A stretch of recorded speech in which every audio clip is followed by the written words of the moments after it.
Welcome to the first of the Whiskey and Whitetails SEWE Spotlight episodes, where we spent a couple days at SEWE recording with various artists, business owners, entrepreneurs, just overall cool people, sponsors, vendors. Yep. And this episode that we're bringing on now is with Ryan Kirby. Ryan Kirby is an artist. We've known him for several years. Yep. We've hunted with him, and you'll find out more of that story. Anything you should think they should know up front about Ryan before we get started? No, just a great guy. He's come to SEWE. This was his eighth time, surprisingly enough. This was the first time he had been able to break away from the ballroom where they have to sort of present and be with their art that they sell throughout the weekend. So for those that don't know, SEWE is filled with both art and entertainment and all sorts of things. But he lives up in North Carolina, in the Boone area. He's from Illinois. Yep. So great artist, lots of really cool art, and tells a great story with a brush and some paint. Yeah, he's it's hashtag wildly original, and you can find him at ryankirbyart.com as well as on all social media. And this was a great conversation, and we had a great time talking to him. Yep, so enjoy.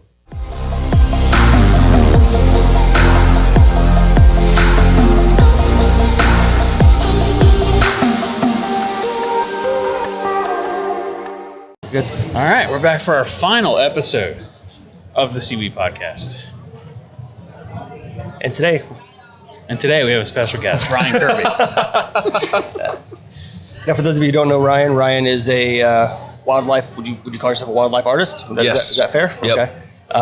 You have a portfolio that goes all the way back to, I believe, doing some corporate stuff with, was it?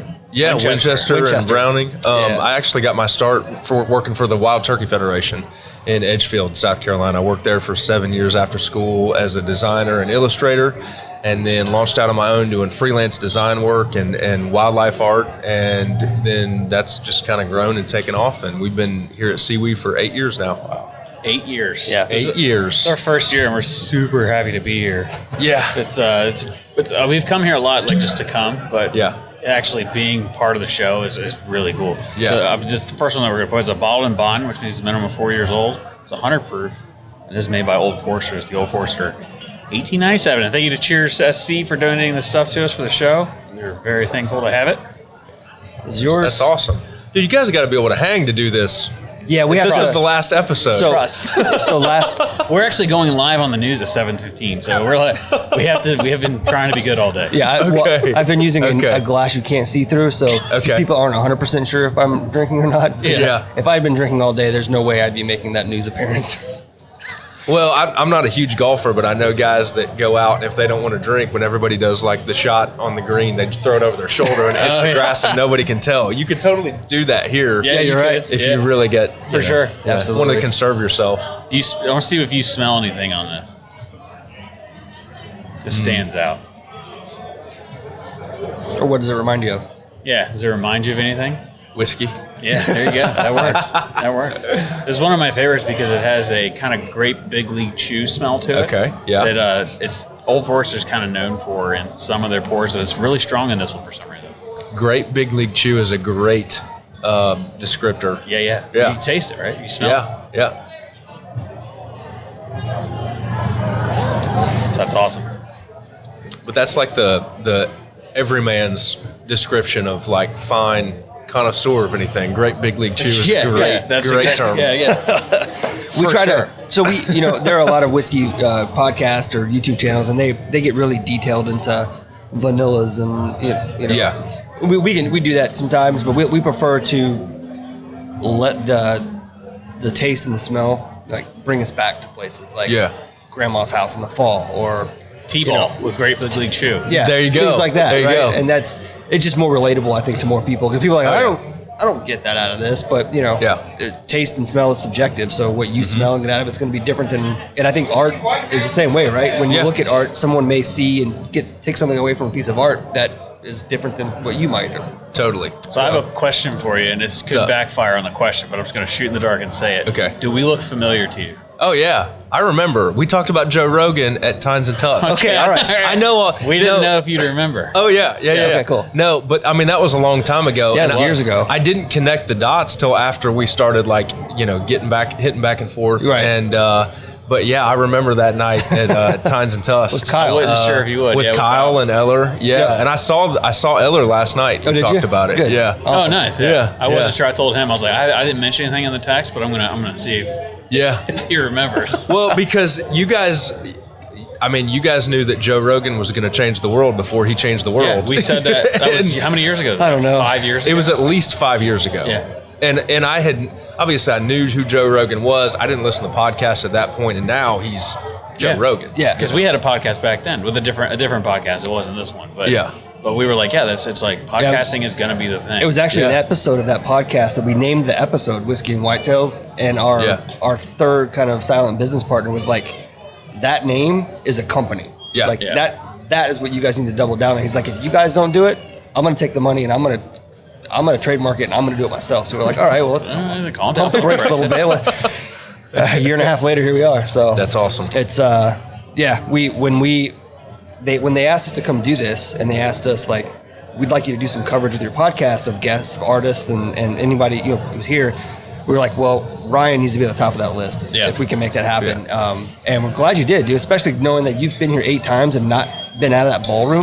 Yeah, they really want us to be there with our art a lot. Yeah. But like I said, we've got an assistant in town. She's kind of manning that. And honestly, I love getting outside of it because, SEWE is so much bigger than just the art. Like they kind of make that the centerpiece with all the advertising and branding and materials and stuff. But there's something here for everybody. Sure. And this is super cool. I kind of wish, I could come down here and hang out the whole time. The way I've always looked at it is like the gala where everybody's wearing a tuxedo. Yeah. That is your side. That's what you do. And then we're just the party animals over here hanging out. We're just over having a good time. Everybody's drinking, walking around in the sunshine. And it's the two different sides of SEWE. And then there's the night side of SEWE. Yeah. That if you have never experienced, it is. And I think the night side is when all the folks that spend all day looking, interested in art, and those that were here, they all somehow find themselves together at one place. Yeah. And it's a good time. Yeah. Well, I'm more cut for the mold here. I mean, that's the first time I've put real pants on in months for that black tie gala, That's funny. And I bought a tux. We would come every year and rent a tux, and finally Kim and I are like, we just need to buy a tux. Buy one, And I'm a dude. I don't really care. Kim's gets a new dress every year and all that kind of stuff. But this year, man, we've got a 5 and a 2-year-old, and I've finished some plates of mac and cheese for the kids, and I felt it in the vest. It's like, Kim, I can feel my heartbeat in this vest. I tell you what, I think I have gained more weight as a dad from finishing my kids' food than anything. Oh yeah. Yeah, I can finish off a pot of mac and cheese like it's my job. I try not to eat it because I'm done the same way. And I don't have kids though, so if I'm sitting home eating a box of mac and cheese and some some dinosaur chicken nuggets, no one's going to judge you. Oh yeah. Oh yeah, man. Did you see that? I did a picture once. I had a champagne flute glass, and it was mac and cheese, and I had cut a dinosaur chicken nugget and put it on as a garnish. That's amazing. Yeah, I made dinner for my wife that way one night. Yeah. Oh man, it's fun. So you still drawing a painting a day, a picture a day? Man, I've kind of sloughed off on that. We bought a new place. We bought 8.5 acres outside of town. Nice. Sold our house and my other studio and went all in on that place. And we had a 4,000 square foot building. The first guy did NASCAR body work on it. So it's like a legit, it's got air compressors throughout the whole thing. It's a legit shop. The second guy had an airplane in it, so it's big, and and they were all, gearheads, so it's all tricked out and everything. What we did is took half of that, renovated it. We did tongue and groove ceilings and sheetrock and HVAC and electrical, and that's my office, gallery, studio, and inventory where we ship prints from. I saw a video on I think it was Instagram. You guys got a delivery of boxes, and you're having to haul them. Up and down a big hill? Was that the new place? Or is it? That's the new place. Okay. And it's kind of tucked away in the mountains. The roads are kind of tight. Yeah. And most of our inventory comes in freight. So it comes in on an 18-wheeler. Yeah. And we can't quite get an 18-wheeler up there. So what we do is they get fairly close, and then we go and drive my truck and somebody else's truck and back it up and meet them in a it's kind of weird because we show up at one of their other deliveries. We're like hijacking stuff, and we put it in our truck and then drive it up. Cool. So, but it's great because once we get there, you can just back the truck right in and unload it. It sets up really well. But the renovations were several months. you know, and just that whole transition and getting settled in. I honestly used to sketch. I'm a tequila fan too. Sure. So I would literally sketch with a tequila drink after the kids go to bed. Cool. And I got in that rhythm, and I've just gotten out of that rhythm and hadn't got back in yet. We have one of the products we sell is our cocktail smoker kit. Oh, yeah? We have a couple of folks that are actually love smoking tequila. They'll smoke their glass and add a tequila into it. Hey, we'll have to send you home with a kit, and you can try it out. That'd be at the house. awesome. Yeah. It's one of the reasons I've been getting more into tequila is because someone told me about that, and I was like, well, now I have to try it. You know, if you've tried it, and I've really gotten an appreciation for tequila lately. But so you would drink a tequila and then sketch the bottle of tequila? Or No. I would sketch deer. I was like, let me buy one of those. No, and to be honest with you, like, you know, it sounds, I don't know, it is what it is, but like I feel like I would sketch better if I just kind of relax and unwind, have a little bit of a drink, and you know, you just approach things differently. You're not all uptight throughout the day and all that. You kind get of stuff. that artistic flow running through you with the juice in it. Yeah, for sure. I can definitely see that. So you do. I want to talk about the growth and maturity of the white-tailed deer. When it was so surreal sitting on my couch getting an email from you and John at the same time, and I'm like, I read it, and then I look around my room and I go, well, I got a SEWE painting from 1986 over here, and then behind me I have your growth and maturity of white-tailed deer. And one of the questions we were asked to ask you is, where were the sample pulled from for those deer? The sample of the sketches? Yeah, the body size and the way you've moved through it. What was the inspiration for those as an like a example? geographical location? I'll go a little bit longer story and how it all happened. So, you know, a lot of people ask about creative process and everything, and I tell people it's just like, man, you just figure it out as you go a lot. and I'm just a farm kid, and I'm wired to just start plowing the field. You know, I don't plan a whole lot. I just kind of fly fix the airplane as we're flying, you know. And there's a company that licenses my work that handles the tractor supply stuff. Okay. And we were meeting them in High Point, North Carolina at the furniture show. And so we're going through there and we're touring everything, and they have art and decor from all over the world. I mean, there's Chinese guys in suits picking stuff out. It's kind of a big deal. But we're going through, and I noticed it was a butterfly chart. It was like a chart of butterflies across North America. Okay. And I thought, man, it'd be cool to do that for waterfowl.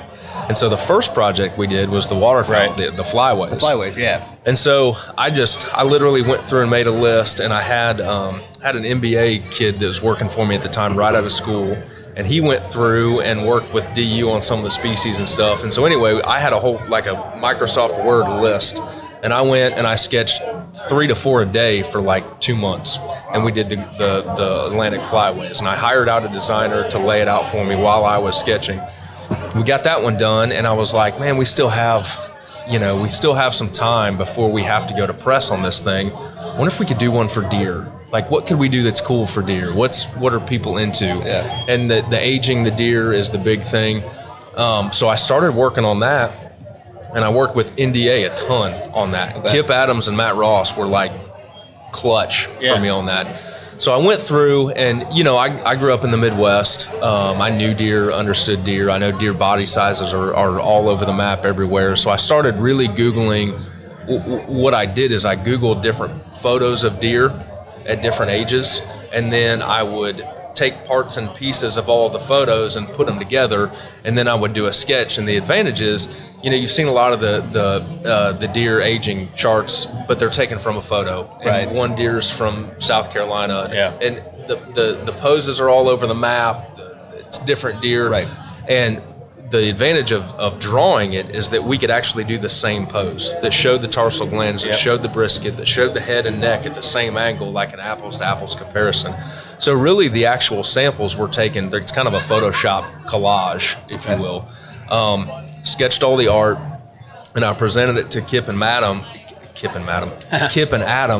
and I've had one of these things, and I'm already like slurring words. You got one more left, too. So I presented it to Kip and Adam and a few other experts and biologists and stuff in the whitetail deer realm. And, you know, some of them were like, yeah, that the butt needs shaved off on that 1.5 year, or too many ribs showing, this and that and the other. Yeah. And Kip and Matt were kind of the final sign-off. Like, we went through several rounds on that stuff. Very cool. It's more of a Midwest deer body, I would say. Obviously, you know, we're in the mountains of North Carolina, and a 5.5er looks way different than a corn-fed whitetail from the Midwest. 100%, yeah. But the thing that we had to deal with is, like, you know, you have to play the averages overall, like most of the deer's range. And that's a lot of what those guys do at the NDA when they do biological studies. Yeah, there's always going to be outliers here and there, but we got to play the averages. Right. But those guys blew my mind on some of the stuff. And I researched it myself, read a bunch of books, all kinds of stuff. And even after I thought I knew quite a bit, they blew my mind. Like, for example, year and a halfers combined, year and a halfers basically breed like a third of the does. Year and a halfers and 2.5ers combined. Wow. So all this stuff we talk about, you know, culling deer, shooting the big fat old 8-pointer so he's not breeding your does. Well, dude, a year and a halfer that you have no idea what he's going to turn out to be breeds a third of your does. Like, you really, you have to manage overall. You can't really manage for individual We just deer. talked with the South Regional Director for NDA, and we were talking about how managing your herd and the health of the herd from an early age plays a huge part in the success, right? And so if you have a year and a half year old that's not healthy, or several that aren't healthy, and they're not breeding well, or not, you know what I mean, or they're overpopulating with their terrible genes, like or just not healthy enough to where even the doe aren't healthy enough to carry 2 and 3 fawns. They're only having one. And yet you introduce predators into that scenario, and you have a whitetail population that's not going to thrive very well. Anyway, and even you know, even the does contribute half the genes, and you don't know what kind of genetics are in the does. And so it goes back, you know, I worked at the Turkey Federation for 7 years, and I hung out with a biologist, and you learn a lot to manage the herd, manage the habitat, and let the details kind of take care of themselves. You're never going to be able to micromanage nature. You know, everybody's real hard on the predators. We want to trap, we want to get rid of them. But the key is you need to have nesting habitat. And if you have plenty of nesting habitat, it'll balance out. But if you don't have nesting habitat and then you have predators, look out. They need a sanctuary, a place to go where they're safe, and they know they're safe. It's do you prefer to draw, like, do you have an animal that you just gravitate to, that you like to draw more than others, or? Yeah, deer are super easy. They just produce a lot of poses. There's a lot of clean lines. Super easy. You see me draw a deer and you draw a deer. I was just imagining me drawing a deer. Super easy. Square and some things on its head. Turkeys are tough, man, because like you have to play that. Am I going to really sketch every feather? But it's not going to look great if you don't sketch every feather. So you have to play that. Elk are pretty good. Any animal that does dynamic sort of poses, it helps a lot. The whitetail painting you did of is it Danger? Oh yeah, of Juries. Juries, yeah. Man, I love that pose that deer is in. Man, it's great. I don't know if you know what I'm talking about. His back legs are squatted, right? Or is it? Yeah, he's making a scrape. And he's got doing a scrape, It was, and if you notice some of the details on that painting, like they moved in that muddy blind. I don't know if you saw the full episode, but I did, yeah. Mark, I mean, those guys, it's really cool. They're tremendous. You can explain it for people who haven't, you know. Well, yeah, so what happened was they wanted to surprise Mark with a painting of his largest deer. It was a 217-inch whitetail in Iowa. And Mark is just, I could go on and on about the Druries. Like, those guys are as real as it gets. They work harder than anybody I know. They have full-time jobs outside of deer hunting, you know. I mean, you know, Terry owns a construction company and works his tail off. But anyway, they everything they have, they've worked for. And Mark never stops thinking. His mind is always going. And he had moved in a muddy blind to kill that deer specifically. So part of they wanted me to commemorate that deer with an original oil painting. So part of it is you can see the muddy blind in the background. You can see a lot of the limbs that they cut around the camera. Matt, his son, gave me trail camera photos of Danger. And they have Danger walking through a scrape in the camera on an hour before they shot him. So the painting that I did is Danger stopping in that scrape on his way to the blind, essentially. That's cool. Oh, that's cool. I didn't know the backstory. Yeah, so I didn't know the backstory either. Like I watched the film, but I didn't pay attention to those little details you were describing that were a part of the process. So when he sees that picture, he sees the whole journey full circle. Yeah. That's and cool. I even included some of the little saplings they cut, like the stumps of them in the ground, to help tell the story behind it. So, and then as far as the photo, I bought the reference photo off of a photographer that had a great scrape pose, and then we took the antlers from Mark's deer. I think they took photos and sent them to me of the rack. It hadn't even been mounted yet, if I remember right. Took some photos of the deer, and then I photoshopped the rack onto that deer and then painted from that scene. That's cool. And I used to know, but when you got started, because you went to App State or your wife went? My wife went. Yeah, my wife went to App State. She was the guidance. She's like the MBA program director. Yeah, and so one of the people that she was guiding towards what they should do in their life is actually my stepbrother. Oh, really? Yeah, so it's like I've known about Kim forever. It was the first time I met her. Oh, yeah. Cool. But it's weird how many odd connections you can have with between somebody. the Livingstons and then Kyle and Eller and then that it's like funny. everything this world. weekend is basically at the hands of two people. Everything that we've done this weekend is pretty crazy. Yeah, it's wild. So did you know that Livingston has the original sketches for the growth and maturity? No, Did you know that? No. Oh yeah, he's an OG man. So when we were coming down to the show later that year, I framed a bunch of the sketches from that. So I had the geese, the diving ducks and dabbling ducks in separate frames, and we sold those. And then I sold the series of the original sketches of the growth and maturity. Gotcha. And Livingston bought them. I did know that. All in a row. But yeah, I did know that actually. I just kind of forgot that's what it was. Yeah. That's really cool. That painting, man, is. I'm not a person that buys stuff like painting, drawing. I'm not a person that buys stuff like that. I just don't. My wife will see stuff and pick it up. But that, as soon as I saw it, I was like, I've never seen exactly how you said, how it's laid out in that way with. And I was, not only could I learn from this, but I'll just have a good time reading it. And I still do it all the time. Yeah. All the time, because it's right above my couch, and I'll just sit there and look at it and read, and I'll notice something that I didn't notice before. Yeah. There's just a lot of detail to it. It's very in-depth. I mean, it was literally months of research, and, a lot of people don't realize. So we'll lay it out, and I paid a designer to lay it out. Even though I am a graphic designer, I wanted a different look for it, so I paid for a fresh perspective there. Yeah. We'll lay out the roughs. We'll go back and forth on the information, lay out the information. You may revise it, 7, 8, 10 times before it goes to press. Then we send the files off to press. They'll ship proofs to us. We'll look at it again, maybe revise them again, and then I'll drive to Virginia, which is about a 5-hour drive for us. And on the day of press, I'll sit there and approve them and proof everything on press. And then as soon as I sign off, they print. And then what they actually do is they burn plates. So they have metal plates that the artist burned into. Wow. And then they save those plates. And if we ever want to do another press run, they pull the plates out of press and then ink them up again and print. So how do you upload that? Is that a scan? You scan your original sketch? Everything is laid. Yeah, I scan the sketches, and then the art files are laid out in InDesign.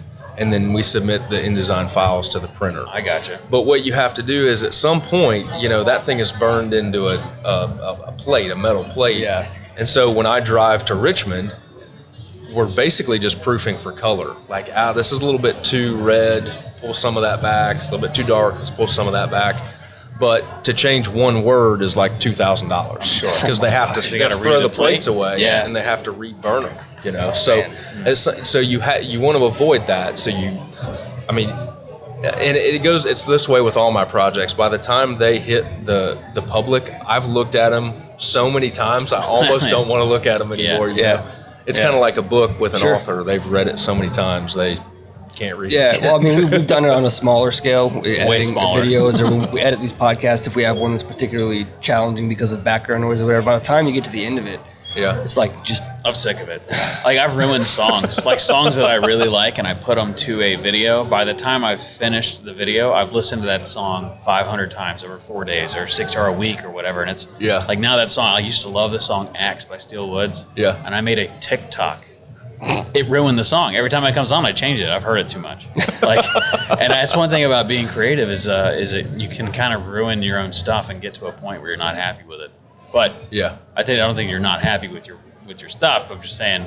Well, I mean, I'm my own worst critic. I'll always all the time be unhappy with it. I'm the guy across from me is an abstract artist at SEWE, and he does classes like on composition of just abstract shapes and everything, and he does an online class. I'm going to sign up for it just for some fresh ideas and perspective, and that's cool. Learn something from him. So what's the next project you're working on? So right now we are one of my biggest clients is Winchester Ammo, and we're going to be doing a lot of package design with them. So I'm working on a lot of new whitetails, elk. Just finished a coyote piece that'll go on a Varmint X package. And we have a lot going on with them. Oh, and that's for people that don't know. The white Winchester box that has like the deer jumping through the, what are those? The tall grass kind of. Yeah. That's his art. That's what he drew for. Yeah, that was I've done a lot of design work for them, like illustration work, digital stuff. But this will actually have like oil paintings. Oh yeah. Oh wow, cool. That's gonna be awesome. So how challenging is it dealing with a corporate client? Because our day jobs are in kind of the corporate world, and you know, it can take weeks and multiple meetings to get a single decision made, because everybody feels like they need to justify their job by having an opinion on I can see the look on your face. You know what I'm talking about? It can take a lot. What I have learned though, and it's kind of what we did when I would do outdoor life covers, is they want to know what that thing's going to look like. Yeah. Like I don't just everybody thinks I have the freedom to just walk into my studio and just throw paint around wherever I want. And there's times when I do. Sure. But for this kind of stuff, a lot of the corporate clients, they want to know what it's going to look like before they turn me loose on it. And to your point, you got to get a lot of that. You got to get buy-in from them beforehand. So, like for this coyote, I submitted 14 different poses of different ideas, different coyotes, and I'll Photoshop them up. And a lot of the wildlife I paint anyway is reference photos that I'll Photoshop together. Like I don't like the angle of the head, so I'll take a different deer's head on that. Sure. So I think I submitted 14 different versions of a coyote, and coyote doesn't stand all that differently for everything. But you can, the advantage is you can throw that on a box and put a logo on top of it. Yeah. And within reason, you can get 90% of what the painting's going to look like. Right, yeah. Obviously, it'll take on a little bit of a life of its own, and I feel like the paintings turn out better than a photo would anyway. Definitely. But to get buy-in on that kind of stuff before I spend 50 hours in front of an easel, and then the client changes their mind, that helps a lot. I'm not a painter, but no, I'm not. If you didn't know, my undergraduate degree is in systems design, like computer, like IT systems design, and my capstone project to graduate, we had to create a information system for a small business. Okay. What a nightmare to have a customer tell you this is what I want, and then you give them exactly what they asked for. But then what I learned was, and what that professor eventually told us, is that the goal of this exercise is to teach you that the customer does not know what the customer wants. Yeah. They think they do, but you have to learn how to ask the right questions and coax out of them the information you need to give them what they really want. And I can't imagine it's any different for painting, especially when you're working with something like a cover of a magazine. Yeah. Because they're going to put their logo and other stuff on top of it, right? And we even choose the pose of the animal around that. So we either go with a really light or a really dark background. Very simple. And we'll choose the deer needs to lean to the right so we can put cover lines top left. That's pretty standard practice. But your professor was spot on, because my favorite professors in college, I studied graphic design, were the ones that had a day job and then they taught a night class, because they haven't been in academia where no one changes their mind or the contract changes, and people that work in the real world, that's a really valuable lesson. It really is. Yeah, I had teachers that were like, look, the book wants me to tell you this, so that's what I'm going to tell you. But now let's have a 30-minute conversation about what it's like in the real world. And those are the most valuable classes, for sure. Now we both watch a lot of your social media, cool stuff you do with your little guy. And I have to ask, what is your favorite to hunt, turkey or whitetail? Man, it's one of those deals. If you ask me in spring versus the first week in November, it's going to be different. I would really say turkey in the mountains are some of the coolest things ever. Yeah. There's epic scenery. It's something, I grew up a flatlander and I didn't experience that. Turkeys in the mountains are amazing, and I really, really love spring. But I'd say whitetails in the fall are absolutely number 2 Yeah. during the rut. Yeah, anyway. oh, for sure. You know, and we have a lot going on with career. We got 2 little kids and all that kind of stuff. So I don't hunt as much as I used to. But I'll try to carve out 2 weeks in the Midwest and then a few times around in North Carolina. But with little guy coming up, all that's going to change. Sure. Yeah. He's getting ready to hunt some turkeys for. It'll be your first time. Yeah, I've whitetail hunted my whole life. Never been turkey hunting. I just didn't. I've never been a fan of like snakes in the spring. Like I just don't want to. I hunt because I used to hunt real hard, and then it's January, February, and then you start fishing.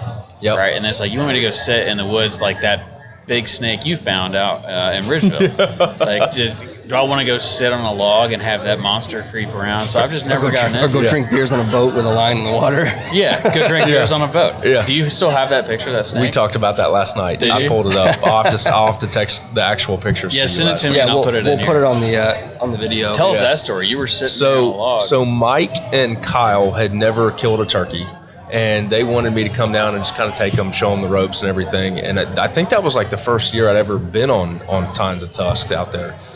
So we get set up, and it was really cold that morning. I mean, it was like, I think it was 28 when we woke up, which is real unseasonably cold for you guys. It is. And, we went out, turkeys weren't gobbling. We ended up sitting, and with those guys, I kind of wanted to sit behind them so I could see what was going on. And call and kind of be able to see everything if I needed to. So they each sat on a tree trunk, and then I stepped back, and the only thing I could find to lean against was a log laying on the ground. Yeah. We sit there for an hour, and after we get up, decide to move, and I go to take a leak, and I literally walk 2 steps over, and I look down, and it was like those seeing eye puzzles where you have to stare at it for a while before the little vision comes clear. But those things were popular back in like early, like in the 90s. To make your eyes crossed or make them blurry and then try to get it to come. Yeah. And I'm focusing, and I'm like, is that what I think it is? And then I see the pattern coiled up. And I took pictures of it before we did anything with it. But that snake, I don't know, I want to say he was 5.5 feet long, something like that, and just, well bigger than your forearm. I mean, depending on what kind of a dude you are, but probably about as big around as your calf. In the middle. It was huge. Yeah, I remember. The picture you have, you were holding it up like this, and it was almost touching the ground on both sides. Yeah. And it was so sluggish because it was so cold out. Yeah. But it made me think, I'm an idiot for sitting up against that log like that and not like looking around. If it would have been 60 degrees and that thing decides like he wants to slither around, I mean, I'd have been bit and didn't even know he was there. It freaked me out, man, because I don't like snakes. When they got that property, I became a member the year after they got the property. And the first year they spent probably, all of July and most of August clearing roads because it had been neglected for quite some time. And they killed multiple that were that size. Did they really? Yeah, copperheads as well. Not quite as big, but still just... And you can still go back where Livingston hunts. I don't know if you've been back the swamp part of the property. Okay. It's real swampy. Yep. You can't look in that direction without having 5 or 6 cottonmouths in view. They're everywhere. You may not know that they're in your view, but they're there. You can see them in the water. Crazy. You can see the water moving. You look down, you just see this head above it, and it's just... But they get in the trees is what bothers me. Yeah. So you're looking on the ground and then not realizing that they're wrapped up in the trees, and they'll just drop down out of the tree. It's hard pass. Well, I read a turkey hunt book one time about a guy, I think he was in North Florida, and he raised a group of turkeys that the nest got mowed over. Okay. And so he was a biologist, and I can't remember the name of the book, but he incubated them, and then they imprinted. So you know how whether they do with like the first thing they see when they hatch, they think is their mother. Think your mom, So he raised these turkeys, and they would walk around like he was the mom, and they got to be poults, and he would, he'd walk them through the swamps and everything and walk around. And the thing that he said is, they still have all those natural instincts. Sure. They would, every time they saw a snake, they would start chirping and communicating with each other and freaking out. And he's like, I walk these woods every single day of my life and never saw hardly any snakes. And then I walk with these poults, and they see them everywhere. And it's like, how many freaking snakes are out there that we don't ever see? And that gives me the willies. So I had an encounter with a snake in a tree stand once, and it was cold, and it was like hibernating, I guess, in a hole, and it just made me wonder, like, how many times have I been in tree stands in the woods, especially in the early morning when it's dark, or late in the evening when and have I been within feet of a snake and not knowing about it, especially knowing that water moccasins can get into trees, man. It's one of the things you just got to write it off. Yeah, if it happens, it happens. Not think about it. Yeah, I've been hit by a snake with snake boots, and it wrapped around my leg after it bit me, and that to me was the most scariest thing because it got stuck, and it just as soon as it hit, I guess its fangs got caught in the boot. And I was out in Francis Marion, and I think it was a cane break, but before I could really. Because I'm thinking, what do I do? So I have my bow, and I was trying to hit it with the bow, and it just took off. So it let go itself and took off. I think it just got hung up, maybe. I don't know how. I don't know. Maybe like lower teeth. I have no idea. But it struck, and it just wrapped around my leg, walking through. Have you been out there in Francis Marion? That's freaky. It's like waist high, that brush stuff that you walk through. Yeah. Yeah. I didn't know what it was at first, and then I felt it smacking my leg, and I looked down. I knew it wasn't a rattle because I didn't hear it rattle, but... Yeah, I'm good. Yeah, so no thanks. That's why I haven't turkey hunted for. Well, and that's one reason I love the mountains up there is we don't have any poisonous snakes. That's where I'm going. That's where he's going going to Kentucky to turkey hunt in April. Yep. So I'm looking forward to that. It'll be my first time. Where at in Kentucky? McKee, it's, Jackson County. Okay. Dana Boone National Forest. Okay. It's, we have a friend that's got some property out there, and we're going up for their an executive bourbon steward class. Yep. And it's Easter weekend, so he's got to come home. And he was like, "Yeah, come on down. We'll go turkey hunting." So that's awesome. See what I can find. We sell turkey calls, so I'm going to bring one of our turkey calls and see if I can get it done. Yep. Yeah. My first time out. I'm sure I can. He has turkeys everywhere. That's kind of a perfect podcast for you, isn't it? We saw we saw a lot of turkeys there during deer season. Yeah. That's the way it always is. Yeah. I see all the turkey in deer season, and then as soon as spring comes around, they disappear. Where do you hunt? Out there? Well, we can hunt out the back door now where we live now. So we've got quite a few spots out there. I may go home. We have, like I said, we've bought a couple farms in Illinois, and I typically try to make a March trip up, and we do a lot of habitat work and stuff like that. We might bump that back and do a combo turkey and work trip. Cool. But, that's what I would do for sure. Try and partner both between. Yeah. So you're in North Carolina still? Yep, we're in Boone. Oh, you're in Boone. You didn't leave App? Okay. Nope. We're probably 15 minutes outside of town now. Okay. We were right on the edge of the city limits before. Okay. So I remember you were up there for a while, but I didn't know if that's where you. Oh, yeah, I guess that makes sense because you said earlier that you guys just moved outside of town. Yeah. That's a cool area. We're pretty well settled, and Kim went back to work at App State. Okay. So yeah, it's a great place. It's a great place to raise kids. Oh, for sure. We've got a really solid group of friends. We're at the lake on pontoon boats over the weekend, and all have campers together and stuff like that. So that makes raising the kids up together. Yeah, that's good. So that's good. They may not understand it now. When they get older, they'll look back and they'll appreciate it for sure. Little turds are spoiled, man. They have no idea how good they have it, but they'll find out later. That's our job, right? That's the way I think about it. I always think it's my job to make sure my kids had it a little bit better than me. I had it a little bit better than my old man. So I already poured you one, but I'll pour you another one. Please. That was the same. It was what did you think about that one? That one's a little bit different. This one's a rye. It's an Indiana rye. It's a new thing they just came out with last year. It's its own genre. Like there's rules in order to be an Indiana rye. Yeah, so if you don't meet that criteria, you cannot call yourself an Indiana rye. I watched a documentary on bourbon one time and realized that the levels of corn and rye and all that kind of stuff in there. I didn't know it was like federally regulated. Yeah, it's called the ABCs of bourbon. It's got to be 51% corn. Has to be made in America. Everybody thinks it has to be made in Kentucky, but it's got to be made in America. So they put in a brand new charred oak barrel. They have an entry proof that you can't exceed. They have a bottling proof that you can't go below. But yeah, it's basically the exact same rules for the Indiana rye. So these are also put in brand new charred oak barrels, which gives them that bourbon kind of finish to it, but it smells more floral like a rye would. Yep, I smelled like caramel. Yep, lots of that. So how many of these have you guys tried?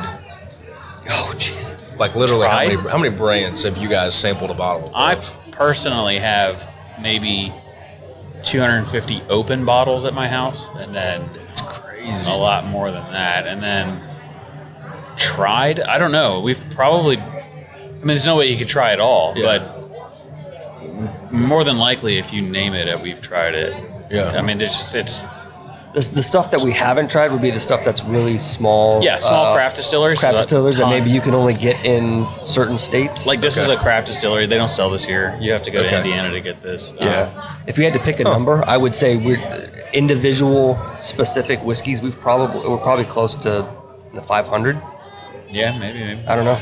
Wow. It's hard to say. A lot. I went to the ATA show in Louisville, and they have a bourbon bar on their little main strip, and it's all bourbons. Yep. Do you remember the name of it? I want to say it was the Bourbon Bar. Like, I really don't know Was what it House of Bourbon? Could have been. Because there's one in Lexington as well that is it's pretty cool. We know the guys that own it. Yeah. It's a cool spot. They have a lot of stuff. They have a lot of antique stuff in there, too, that you can't get at other places. That you can try. You can't buy it. But. Yeah. What's your favorite? It's tough, man. Just like I asked you whether you prefer to like pick a week and it's probably something different. You know, it's one of those things, kind of like anything in life. You find one or a couple that you really like, and you kind of stick to those for a while, and you really drink the hell out of them, and then you're like, You go back to something you haven't tried in a while, and you're like, oh my god, I forgot how good this was, or I hated that last time I tried it. Let me try it now, and it turns out it's not bad after it's had some time to breathe and open up a little bit. But I mean, he and I both kind of have different tastes and preferences when it comes to bourbons or whiskeys that most people like. You're going to hear a lot of people say things like Blanton's or Buffalo Trace. We stay away from that. I'll take a bottle of Evan Williams Bottled and Bond over anything. It's $20-something bottle. Wild Turkey 101. Wild Turkey 101. Had a gun to my head, Wild Turkey 101 is my favorite. Really? Yeah. It's not only because of the taste and how good it is. It's the fact that, for instance, Bud Light. I used to drink a lot of craft beer. And then I got tired of spending $9 for a craft beer, and I hate it. Yeah. You know, so I was like, you know what tastes good? Bud Light in a bottle, to me, tastes like I could drink that all day. Yeah. So I don't even mess with it anymore. It's like, what do you want? You want a beer? Yeah, Bud Light in a bottle. Don't even got to think about it. It's just nothing. So Wild Turkey 101, same thing. It's always going to be the same quality of stuff. You can get it. Everybody has it. Yeah. So I know that wherever I go, I'll be able to get a whiskey that I like, or a bourbon that I like, or a beer that I like. Where people are like, well, Blanton's. It's like, okay, well, it's $60 an ounce. Well, Wild Turkey 101's like $5 an ounce. You know what I mean? So that's one of the reasons that we look at it a little differently. A lot of people want to be like, I only drink Pappy Van Winkle, or I only drink Eagle Rare, or I only, that's fine for you. You clearly don't drink as much. We travel. Yeah. Well, the other thing, a lot of that comes from spending time traveling and putting together whiskey classes for people, and you have to consider if we build and we update the whiskey class and that curriculum based on a whiskey that we can't get when we travel somewhere, well, then it's wasted. So we try to center those things around brands and whiskeys that we know you can readily get wherever it is you go. We also spend a lot of time with people that don't know anything about it. So they're like, well, I don't know how to start. I'm like, well, this is what you start with. You get like Old Forester, anything Bottled and Bond, great start. It's 4 years old, it's 100 proof, it's good quality stuff. It's actually federally mandated. This is stored in federal warehouses. Isn't that crazy? No way. Yeah. Yep. Bottled and Bond the Bottled and Bond Act was put in place by the federal government. It's actually, all the things that we see today, like the standards for advertising. You hear the term name brand. That term started during the bourbon boom, when bourbon, because there was no regulation to it, and people started to become familiar with a name that was branded on a barrel. So that's a name brand. Which name brand do you like? Yeah.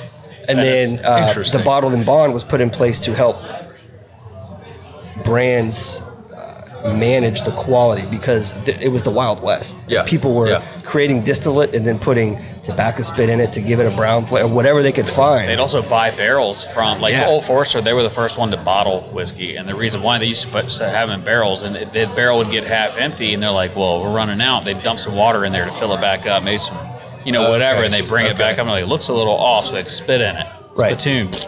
Now it's the right color, but it don't taste right. Let's throw turpentine in it to give it some burn. I mean, it's killing people. Yep. And so Old Forester bottled it so that you could guarantee, if you bought a bottle of Old Forester, it's guaranteed to be what they were making.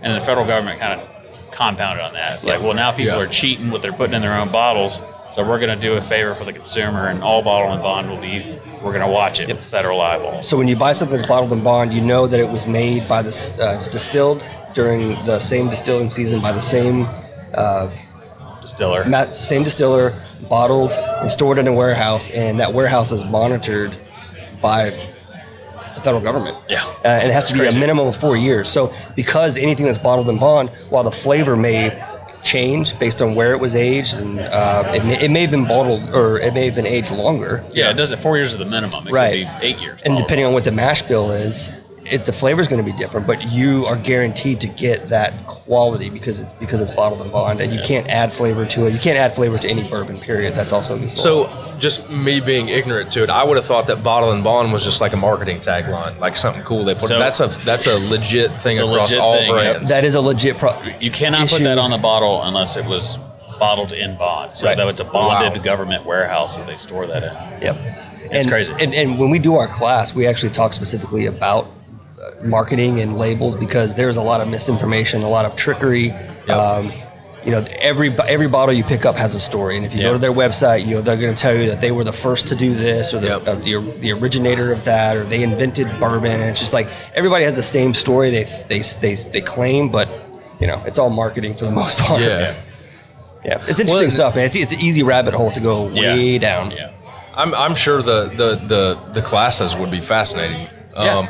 Kim and I we went on our 5-year anniversary to an all-inclusive in Antigua, and we did a tequila tasting class. Yeah. Nice. And the first thing he was like, you Americans, you lick the salt, you take the shot, and that's not it. Like you're doing it all wrong. You're supposed to sip tequila just like you are a good bourbon, And I didn't know that, So when you guys do a class, what's the number one thing you've got to fight or battle or dispel with Typically, new drinkers? we get it right out the gate is where we'll just ask questions. I want to gauge the room, and then one of the first things I ask is, where does bourbon have to be made of?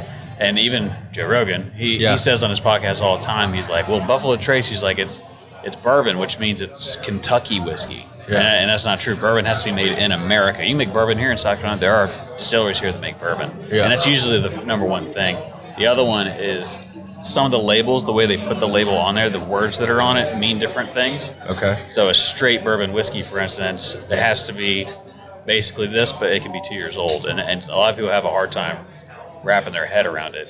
And they just use tricky words. And there's the federal regulations on the words that they can and cannot use, and they'll play with it. And one of them is people will put bourbon on the bottle. This was aged in a bourbon whiskey barrel. And they'll make the word bourbon really big, so you see bourbon and you're like, oh, bourbon. Right, and in reality, it's sugar. It's not. It's an American whiskey that they flavored. They flavored it. Aged in a. So there's a ways to trick people. It's a lot of it's marketing, and a lot of people get sucked into these rabbit. That's the reason why Blanton's took off, because it's a single barrel and everybody knows the name and it's quality and it's Buffalo Trace. But the reality is, there's a lot of great whiskeys out there, and just people don't know how to read the labels, I think, and they get scared. Yeah. And they don't want to risk buying it. What if I don't like it? It's $100.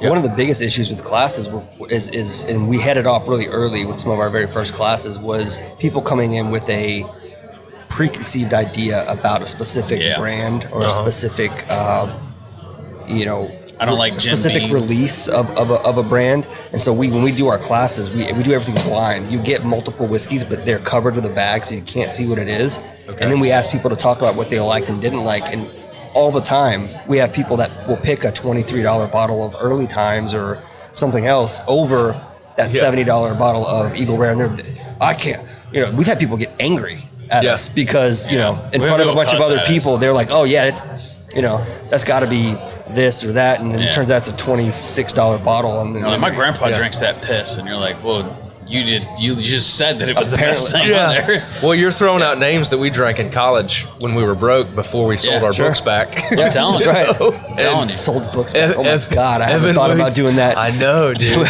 Every once in a while, do you remember when, and we'll talk about things we used to do a long time when we were younger to get, selling books back. God, I used to love when a professor would be like, by the way, you don't need your book this semester. Dude, I was gone to the first one in the bookstore. After that class was over, I was selling that book back. The day after finals, when you sold your books back and had a free day, you were like literally rich and had nothing to do. That's right. It was like amazing. At least for that 24 hours. I went to the online version of school, so I don't really know what you're talking about, but it makes sense. Yeah. But no, I had a buddy, he would drink all the time. He'd go through, a fifth a week, easy, But he would do Evan Williams and Early Times and all those because Jack Daniels was the big deal then. Yeah. You know? Oh yeah, Jack Daniels in the freezer, make sure it's nice and cold. Oh yeah. So I mean, I've seen a million bottles of Evan Williams with highlighters in them, you know, and a black light on them, that kind of stuff. God. That's what I think about when you say Evan Williams. I can't believe like. So there is Evan Williams. Evan Williams white. It's a bottled and bond Evan Williams. So it's a white. Okay. It's a white label. It's got in green letters. It says bottled and bond. I think it's black. Is it? I think it's a black in black letters. Pretty sure. The one I remember was like kind of a knockoff of Jack Daniels because they like wanted just to be the regular seen as black The one. black label with the white writing. That's the regular Evan Williams. Yeah. Yeah. Okay. And there's a significant difference between the two because of the extra, guidelines they have to follow for it to be considered bottled and bond. It makes a huge difference. We got amazing. way off into the whiskey stuff. Yeah, we did. We had you on here to talk about you, and we're over here just. No, spouting. I enjoy learning new stuff. We and prefer you guys know it. in our conversation to be you talking and we.